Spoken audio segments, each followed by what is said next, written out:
Hello students, तो चलिए आगे बढ़ते हैं हमारे क्लास 11th के सिलेबस में। हमारा चैप्टर चल रहा है सेट्स और हमने पिछले वीडियो लेक्चर में देखा सेट्स के रिप्रेजेंटेशन को, the roster and tabular form and another one is set builder form. हमने कुछ और एग्जांपल्स देखे, ठीक है। आई होप आपको अभी तक सब कुछ क्लियर होगा और हम इस वीडियो लेक्चर में कवर करेंगे एक्सरसाइज 1.1 ऑफ NCERT। तो चलिए शुरू करते हैं। Hi all, welcome to my YouTube channel. मैं हूँ Aditi Bothra, a graduate from IIT Madras. और अब हम शुरू करते हैं एक्सरसाइज 1.1 के क्वेश्चन नंबर 1 से, ठीक है।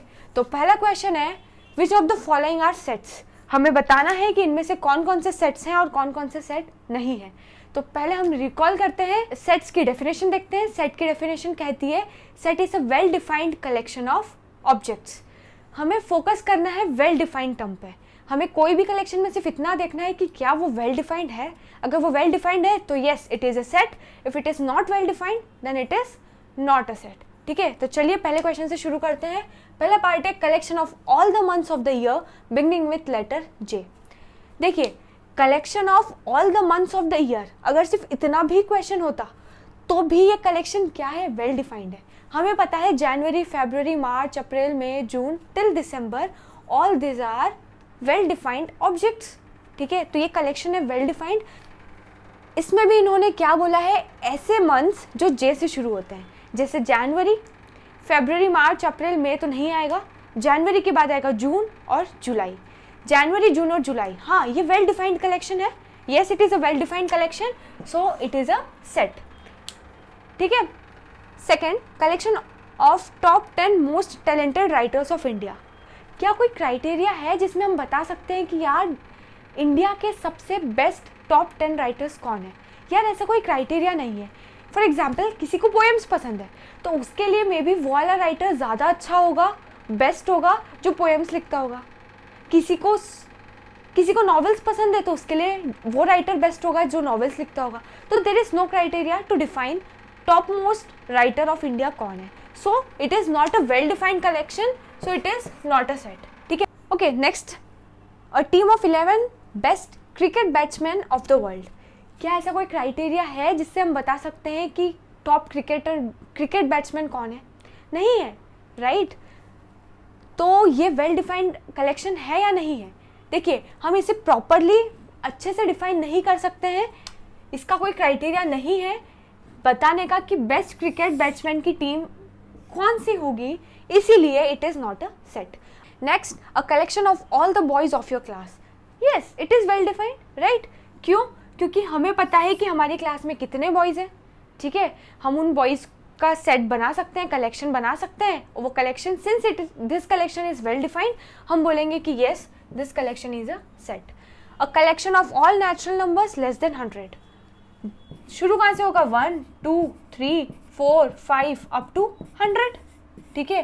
क्या ये डिफाइंड है? Yes it is defined. हमारे पास क्राइटेरिया है कि नेचुरल नंबर है जो 100 से लेस है। ये वेल डिफाइंड कलेक्शन है, ठीक है। तो it is a set, yes it is a set. A collection of novels written by writer Munshi Premchand. हाँ, मुंशी प्रेमचंद जो भी राइटर हैं उन्होंने जितनी भी नॉवेल्स लिखी है वो डिफाइंड है, ठीक है। उसका हमें पता है, उसका आंसर हमें पता है, हम उसे वेल डिफाइंड कलेक्शन बोल सकते हैं। तो yes it is a set. Collection of all even integers. Yes all the even integers starting from 2, 4, 6, 8 it will go till infinity. देखिए, ये इन्फिनिटी तक जा रहा है। ये कलेक्शन में कितने एलिमेंट्स हैं? इनफाइनाइट एलिमेंट्स हैं, हम गिन नहीं सकते। But thing is all the elements are defined, right, well defined. Since ये वेल डिफाइंड कलेक्शन है, हम बोलेंगे yes it is a set. ये मैटर नहीं करता कि उसमें फाइनाइट एलिमेंट्स है या इनफाइनाइट एलिमेंट्स है। क्या मैटर करता है किसी को बताने के लिए कि ये सेट है या नहीं है? ये मैटर करता है कि वो कलेक्शन वेल डिफाइंड है या नहीं है। Since this is a well defined collection, it is a set. A collection of questions in this chapter. Yes it is a well defined, ठीक है। हमें पता है कौन कौन से क्वेश्चन है, तो it is a well defined collection, so हमने इसको बोल दिया ये सेट है। A collection of most dangerous animal of the world. Most dangerous animal of the world, क्या कोई क्राइटेरिया है जिससे हम बता सकते हैं कि सबसे ज़्यादा डेंजरस कौन है, कौन सा एनिमल है? नहीं, हम नहीं बता सकते।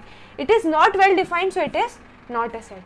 अच्छा, एक बात नोटिस कीजिए, जितने भी सेट्स हैं जो नॉट डिफाइंड है अच्छे से, मतलब जितने भी सेट्स है जो वेल डिफाइंड नहीं है उनमें कैसे टर्म्स है, देखिए ये है ये नहीं है, इसमें हमने यूज़ किया है मोस्ट टैलेंटेड, ठीक है, ये भी नहीं है, इसमें हमने यूज़ किया है बेस्ट, ठीक है, इसमें हमने यूज़ किया मोस्ट डेंजरस। देखिए ऐसे क्वेश्चंस एम्बिगुअस करें, ऐसे क्वेश्चंस जिसमें एक एम्बिग्विटी हो, जिसमें कन्फ्यूजन हो, जैसे मोस्ट टैलेंटेड राइटर, यार एम्बिग्विटी है, हम पता नहीं कर सकते कि सबसे ज़्यादा टैलेंटेड कौन है, हम पता नहीं कर सकते सबसे अच्छा क्रिकेटर कौन है, एम्बिग्विटी है, हम पता नहीं कर सकते सबसे ज़्यादा डेंजरस एनिमल कौन है, एम्बिग्विटी है। तो ऐसे सारे सेट्स जिसमें, ऐसे सारे कलेक्शंस जिसमें एम्बिग्विटी हो, जो वेल डिफाइंड नहीं हो, वो क्या है, वो कलेक्शन है पर वो सेट नहीं है। इसके अलावा जितने भी सेट्स हैं वो सारे, इसके अलावा जितने भी कलेक्शंस हैं वो सारे प्रॉपरली डिफाइंड है, ठीक है, उसमें कहीं एम्बिग्विटी नहीं आ रही है। तो जिसमें एम्बिग्विटी आएगी, जिसमें वो कलेक्शन वेल डिफाइंड नहीं होगा, हम बोलेंगे वो सेट नहीं है, अदरवाइज दे आर सेट्स, ठीक है। चलिए नेक्स्ट क्वेश्चन करते हैं, चलिए सेकंड क्वेश्चन करते हैं। क्वेश्चन है let A is a set where the elements are 1 2 3 4 5 6 insert belongs to or not belongs to in the blank space। देखिए हमने समझ रखा है ऑलरेडी, ठीक है, दिस सिंबल, इस सिंबल को बोलते हैं एप्सिलॉन, क्या बोलते हैं एप्सिलॉन, इसका मतलब होता है बिलोंग्स टू, और हम अगर इस सिंबल में ऐसा स्ट्राइक कर दें तो ये इसका मतलब होता है डज नॉट बिलोंग टू। तो हमें सिर्फ ये बताना है कि ये जो एलिमेंट्स है जो लेफ्ट में लिखे हैं और राइट में सेट का नाम लिखा है ए, तो एक ही सेट है हमारे पास ए, ठीक है, तो हमें ये बताना है कि क्या ये सेट एलिमेंट इस सेट को बिलोंग करता है या नहीं करता है। अगर ये सेट को बिलोंग करता है, एलिमेंट इस सेट को बिलोंग करता है तो हमें लिखना है एप्सिलॉन, और अगर नहीं बिलोंग करता है तो हमें ये सिंबल यूज करना है एप्सिलॉन के ऊपर स्ट्राइक आउट, ठीक है। तो शुरू करते हैं। 5, क्या 5 इस सेट में है, यस, 5 बिलोंग्स टू है। क्या 8 इस सेट में है, ए में, नहीं है, समझ में आ रहा है। ए सेट में क्या है, 1 2 3 4 5 6, तो सिर्फ ये 6 ही एलिमेंट है जो ए को बिलोंग करते हैं, इसके अलावा सारे एलिमेंट्स ए को बिलोंग नहीं करते हैं। 0 ए को बिलोंग करता है, नहीं है, no, does not belong to A. 4, yes, 4 belongs to A. 2, yes, 2 belongs to A. 10, no, 10 does not belongs to A. Clear है, काफी इजी क्वेश्चन है, सिर्फ हमें ये देखना है कि ये एलिमेंट इस सेट में आ रहा है या नहीं। If this element is part of this set then we will use the symbol epsilon which means belongs to, और अगर नहीं आ रहा है तो we will use the symbol belongs to के ऊपर थोड़ा सा ऐसा strike out which means does not belongs to, ठीक है। चलिए नेक्स्ट क्वेश्चन करते हैं। चलिए नेक्स्ट क्वेश्चन देखते हैं। राइट इन रोस्टर फॉर्म, हमें 6 क्वेश्चंस दिए हैं, हमें इन्हें रोस्टर फॉर्म में लिखना है। हमें पता है रोस्टर फॉर्म में लिखने के लिए सबसे पहले हमें क्या करना है, सबसे पहले हमें ये पता करना है कि उसके एलिमेंट्स क्या है, ठीक है। तो सबसे पहले हम पता करते हैं सबके एलिमेंट्स।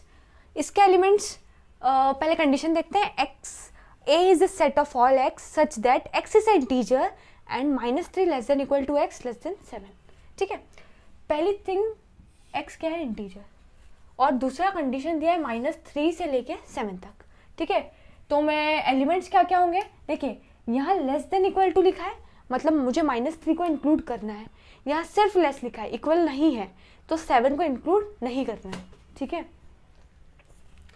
तो -3 पहला एलिमेंट होगा, -2 -1 0 1 2 3 4 5 6 7 आएगा, नहीं 7 में इक्वल नहीं है, पर -3 आएगा, हाँ, क्योंकि -3 में इक्वल है, ठीक है। ये हो गया रोस्टर फॉर्म, क्लियर है। सेकेंड है x such that B is a set of x such that x is a natural number less than 6, ठीक है, नेचुरल नंबर लेस देन 6। देखिए एलिमेंट सारे पता करने के लिए हमें 2 चीजें ध्यान रखनी होगी, एक हमें लोअर लिमिट और अपर लिमिट दोनों का ध्यान रखना होगा, ठीक है। इधर तो हमें lower limit upper limit given थी, इधर हमें सिर्फ अपर लिमिट गिवन है कि हाँ 6 से छोटा होना चाहिए, लोअर लिमिट गिवन नहीं है, बट इनडायरेक्टली गिवन है। कैसे, इनने बोला है नेचुरल नंबर, नेचुरल नंबर शुरू कहाँ से होता है, 1 से, हमें पता है, ठीक है। तो हम बोलेंगे बी में क्या क्या एलिमेंट्स आएंगे हमारे, शुरू कहाँ से होगा, नेचुरल नंबर 1 से, कहाँ तक जाना है, लेस देन 6 तक, लेस देन इक्वल लिखा है क्या? नहीं। लेस देन 6 मतलब 6 इंक्लूड नहीं होगा। 6 के पहले क्या आएगा? 5, तो हम 5 तक जाएंगे 1 से लेके 1 2 3 4 5। क्लियर है?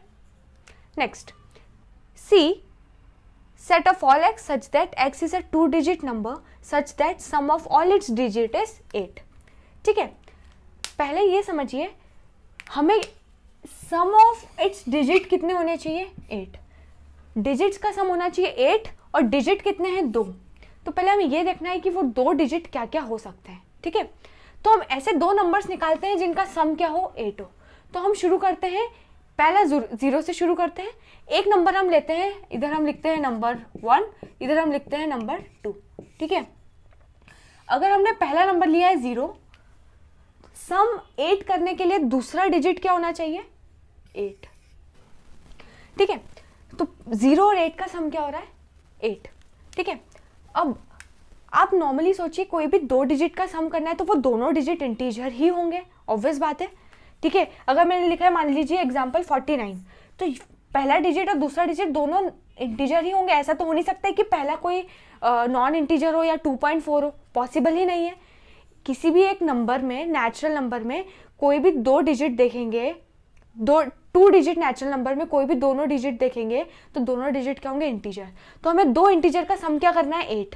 पहला 0 लिया तो दूसरा आएगा 8, फिर 1 लिया 7, 2 लिया 6। ठीक है, 1 + 7 8, 2 + 6 8, 3 लिया 5, 4 लिया दूसरा भी 4, फिर मैंने अगर यहाँ 5 लिया तो 5 तो मैं ऑलरेडी ले चुकी हूँ, राइट।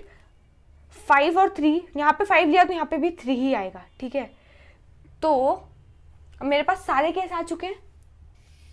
अब देखिए, अगर 2 नंबर्स मेरे पास, एक है 0 और एक है 8। ठीक है, तो 0 और 8, 8 और 0, 1 और 7, 7 और 1, 2 6, 6 2, 3 5, 5 3 और 4 4, और मान लीजिए एक बार लिख देती हूँ 4 4। ठीक है, ये मेरे पास टोटल केसेस हैं। अब इनमें से मुझे ये देखना है कि इनमें से वैलिड कौन से हैं। ठीक है, क्या 0 8 वैलिड है? नहीं। 0 8 मतलब सिर्फ 8, 8 is a single digit number, but हमें चाहिए 2 डिजिट नंबर, तो मुझे इसको हटाना है। 8 0 चलेगा, 1 7 7 1 2 6 6 2 5 3 3 5 चलेगा। 4 4 और 4 4 सेम हो गया, तो एक को हटा देते हैं। ठीक है, तो हमारे एलिमेंट्स कौन कौन से हैं? 80 17 71 26 62 35 53 44। ठीक है, x is a 2 digit natural number such that sum of its digit is 8। तो हमें हमारे सारे एलिमेंट्स मिल गए हैं, हम सारे एलिमेंट्स को लिख देते हैं। 80 71 17 26 62 35 53 44। क्लियर है? अब आप बोलेंगे कि यार आपको असेंडिंग ऑर्डर में लिखना चाहिए, डिसेंडिंग ऑर्डर में लिखना चाहिए, किसी भी ऑर्डर में लिखिए। हमने पढ़ा क्या है, सेट में ऑर्डर मैटर नहीं करता, एलिमेंट्स का ऑर्डर मैटर नहीं करता। तो मैं किसी भी ऑर्डर में लिखूं मुझे फ़र्क नहीं पड़ रहा है, मुझे बस ये फ़र्क पड़ रहा है मैं सारे एलिमेंट्स लिख पा रही हूँ। येस, सबको मैंने कॉमा से सेपरेट किया है, कर्ली ब्रेसेस में एनक्लोज किया है, so it is a roster form. ठीक है, next D is a set of all x such that x is a prime number which is divisor of 60। ठीक है, डिविजर ऑफ 60, डिविजर ऑफ 60 मतलब हमें पहले ये पता करना होगा कि 60 के क्या क्या डिविजर है। डिविजर मतलब जो 60 को पूरा डिवाइड कर पाए। ठीक है, तो 60 के डिविजर देखने के लिए, okay let me erase it once. D is a set of all x such that D is a prime number which is divisor of 60। तो इसे करने के लिए पहले हमें ये समझना होगा डिविजर ऑफ 60 क्या क्या है। ठीक है, डिविजर मतलब, डिविजर ऑफ 60 मतलब ऐसे सारे नंबर्स जो 60 को पूरा डिवाइड करते हैं। ठीक है, जिसमें डिविडेंड इंटीजर है। ठीक है, ऐसे समझिए जो 60 को पूरा डिवाइड करते हैं, ऑब्वियसली 1 2 3 4 5, हाँ 6, यस 7 नहीं, 8 आएगा, नहीं आएगा 9 नहीं आएगा, 10 यस, 12 आएगा, 13 14 15 आएगा, 16 17 ये सब कुछ नहीं आएगा। नेक्स्ट आएगा 45, अच्छा 30 भी आएगा, 45 नहीं आएगा, 1 2 3 4 5 6 10 12 13, उसके बाद आएगा 60। ठीक है, ये सारे पहले हमने डिविजर्स निकाल लिए 60 के। ठीक है। अब इन डिविजर्स में हमें ये देखना है, कंडीशन एक और दी है, प्राइम नंबर होना चाहिए, ठीक है। तो इनमें से प्राइम नंबर ये हट गया, ये हट गया, ये हट गया। प्राइम नंबर की डेफिनेशन हमने क्या देखी थी, क्या था, प्राइम नंबर्स मतलब वो नंबर्स जिन्हें अगर हम फैक्टराइज करें तो 2 फैक्टर्स आने चाहिए, एक वो खुद और दूसरा 1, ठीक है। तो हमें पता है 1 is not a prime number, तो 2 है, 3 है, 5 है, सिर्फ 3 एलिमेंट्स आ रहे हैं, ठीक है। तो हम लिख देते हैं डी में कौन कौन से एलिमेंट आएंगे, 2, 3 और 5। क्लियर है। Next, the set of all letters in word trigonometry. Easy है। ई, अब इसमें हम सारे एलिमेंट्स को लिखेंगे, बट हमें ध्यान क्या रखना है कि हम सारे एलिमेंट्स को सिर्फ एक बार लिखें, ठीक है। तो T R I G O N, ठीक है, यहाँ तक तो आ गए। ओ रिपीट हो रहा है, वापस लिखने की ज़रूरत नहीं है। M E T भी आ चुका है ऑलरेडी, R आ चुका है ऑलरेडी, और Y। क्लियर है। Next, the set of all letters in the word better. Better में सेम सिमिलर क्वेश्चन हो गया, ठीक है। F B E T, क्या हम टी वापस लिखेंगे? नहीं लिखेंगे, क्योंकि हम एक बार ऑलरेडी लिख चुके हैं। ई भी हम ऑलरेडी लिख चुके हैं। आर कर्ली ब्रेसेस, ठीक है। तो यहाँ पर हमने क्वेश्चन नंबर 3 क्लियर कंप्लीट कर लिया है। आई होप क्वेश्चन नंबर 3 तक क्लियर होगा। चलिए आगे बढ़ते हैं क्वेश्चन नंबर 4 पर। चलिए नेक्स्ट क्वेश्चन है, right this following in set builder form, ठीक है। चलिए सेट बिल्डर फॉर्म के लिए हमें सबसे पहले क्या ध्यान रखना है, हमें सबसे पहले ये पता करना है कि क्या हम पता कर पा रहे हैं इनके बीच की कॉमन प्रॉपर्टी। जो एलिमेंट्स हैं उनकी कॉमन प्रॉपर्टी क्या है जो उन्हें यूनिक बना रही है, जो उन्हें उस सेट का मेंबर बना रही है। वो हमने कॉमन प्रॉपर्टी देख ली, हमें कुछ नहीं करना है, फटाफट हम लिख देंगे, ठीक है। Set of all x such that x is what, ठीक है। लेट्स सी, कॉमन प्रॉपर्टी समझते हैं। 3, 6, 9, 12। यार इसमें कॉमन क्या दिख रहा है? 3, 6, 9, 12। ये तो ऐसा लग रहा है कि 3 की टेबल चल रही है। 3, 6, 9, 12। तो क्या मैं इसे ऐसा लिख सकती हूँ, x इक्वल टू 3n, ठीक है। 3n मतलब n को मैं 1, इधर मैं n की वैल्यू रखती हूँ 1, 2, 3 और 4। समझ में आई बात? अगर x की वैल्यू ये है तो n की वैल्यू क्या होगी, ये। इतनी बात समझ में आ रही है? तो मुझे x एलिमेंट्स क्या रखने हैं, 3, 6, 9, 12 चाहिए। तो n की वैल्यू क्या होनी चाहिए, 1, 2, 3, 4। तो मैं n को कैसे डिफाइन करूं, where n is natural number less than 5। चलेगा? हाँ ज़रूर, ठीक है, ठीक है, चलेगा। ये भी हो सकता है आपके दिमाग में कुछ और तरीका आया हो, आपको किसी और तरीके से लिखने की इच्छा हो, आप किसी भी तरीके से लिख सकते हैं। आपकी अगर कॉमन कैरेक्टरिस्टिक कंडीशन सही है, फॉर्मेट सही है, तो हो सकता है आपका आंसर मेरा आंसर डिफर कर रहा है।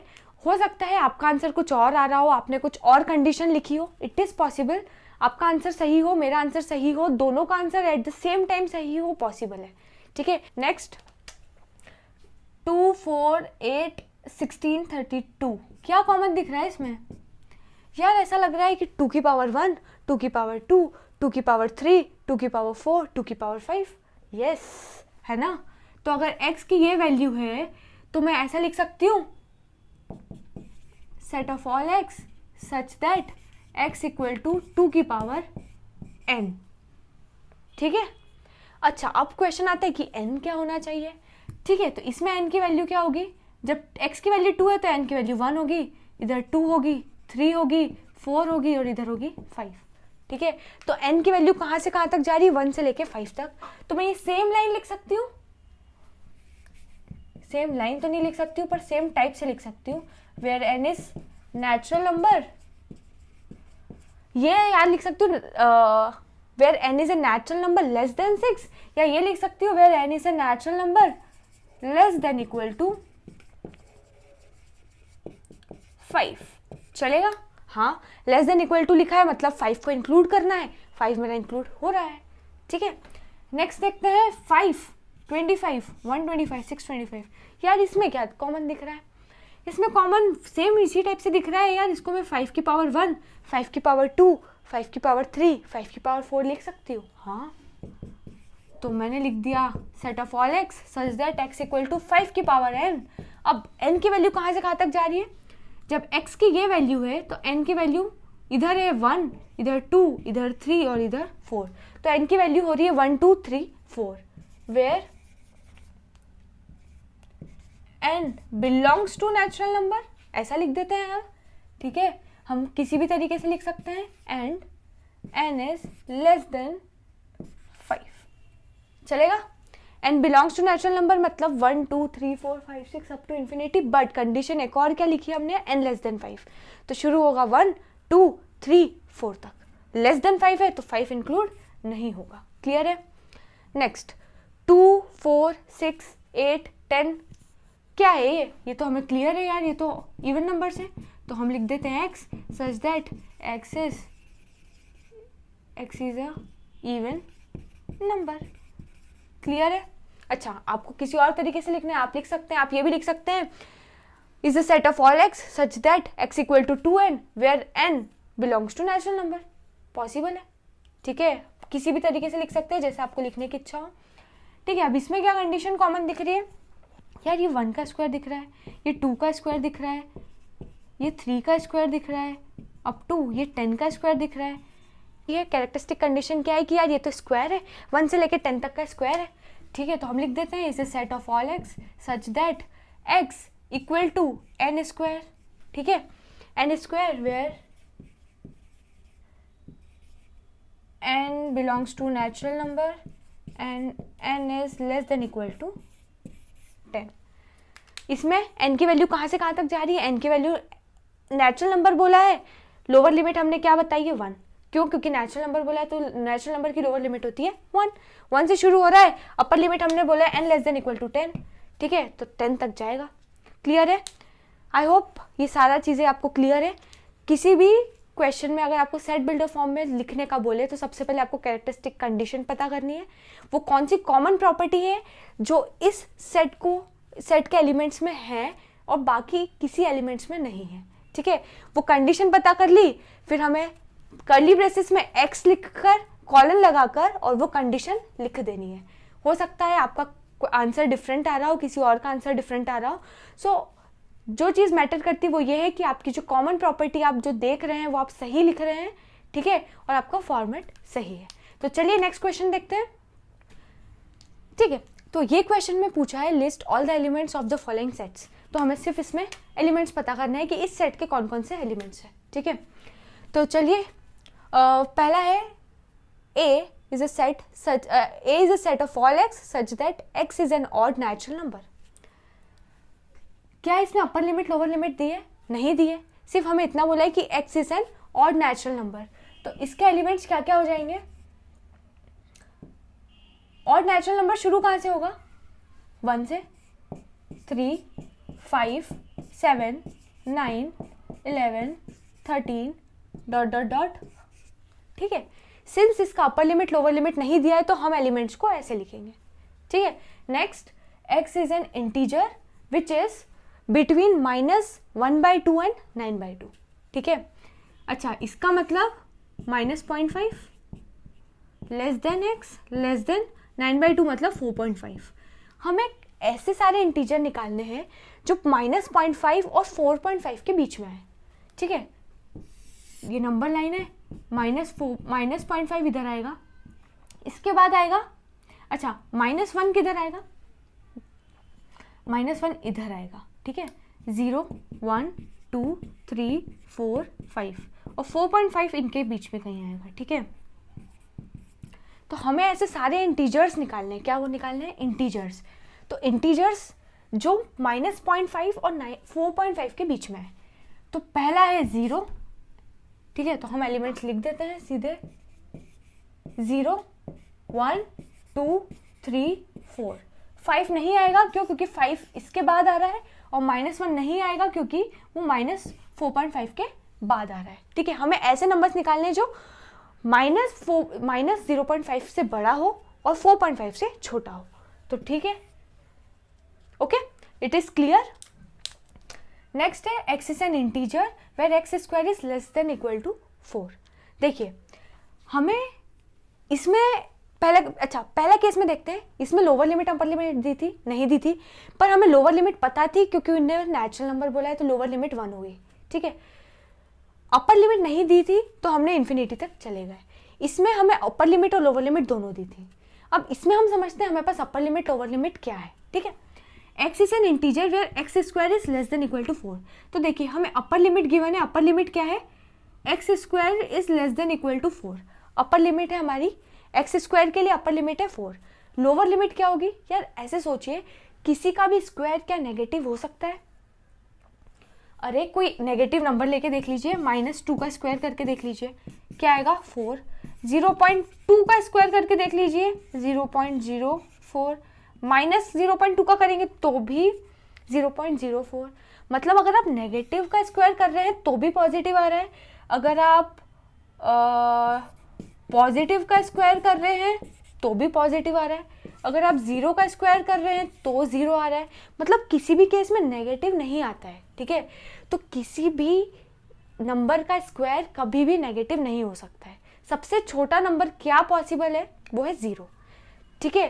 किसी भी स्क्वायर के लिए सबसे छोटा नंबर क्या पॉसिबल है, 0। तो हमें लोअर लिमिट क्या पता है, 0 है, ठीक है। Lower limit is 0, upper limit is 4। 0 और 4 के बीच में एक्स स्क्वायर आएगा। अब हमें ऐसे एक्स निकालने हैं जिसमें एक्स स्क्वायर की वैल्यू 0 और 4 के बीच में आए, ठीक है। तो 0 से शुरू करते हैं और हमें सारे इंटीजर बताने हैं, ठीक है। तो क्या 0 वैलिड है, यस। 0 रखेंगे यहाँ तो 0 is less than equal to 4, 1 रखेंगे तो 1 is less than equal to 4, 2 रखेंगे तो 2 square 4, 4 is less than equal to 4, 3 रखेंगे तो ये 9 हो जाएगा, 9 is not less than equal to 4। तो हमारा केस सिर्फ क्या होगा, 0, 1 और 2, ठीक है। I hope it is clear. Next है डी। डी बोल रहा है is a set of all x such that x is a letter in the word loyal. यार क्लियर है, क्या होगा इसका ऑब्जेक्ट, इसमें क्या क्या ऑब्जेक्ट्स हैं, L O Y A L. Clear है, कुछ रिपीट हो रहा है, नहीं हो रहा है, अच्छा हाँ एल रिपीट हो रहा है तो क्या होगा, एल ओ वाई और ए। क्लियर है। Next, x is a month of year not having 31 days.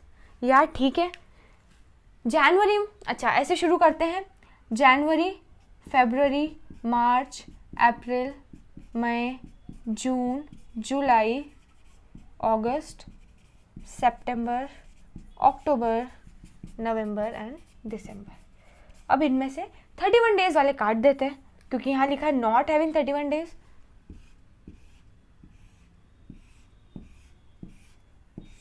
बचे क्या, वो हमारा सेट बन गया। हमारे सेट में आएगा फरवरी, मैं स्पेलिंग नहीं लिख रही हूँ, आप लिख लीजिएगा, फरवरी, अप्रैल, जून, सितंबर एंड नवंबर। क्लियर है, ठीक है।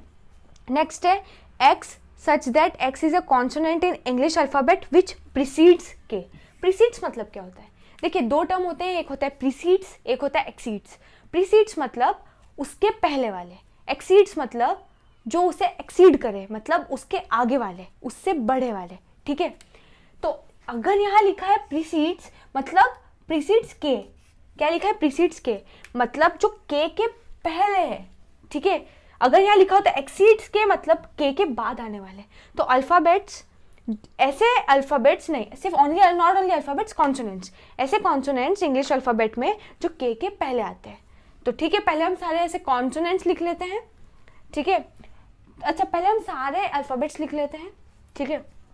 A B C D E F G H I J और के, ठीक है। विच प्रीसीड्स के आएगा तो के को हमको इंक्लूड नहीं करना है क्योंकि के पहले बोला है, के को इंक्लूड करने का नहीं बोला है, ठीक है। इनमें से वॉवेल्स हटा देते हैं, ए ई और आई।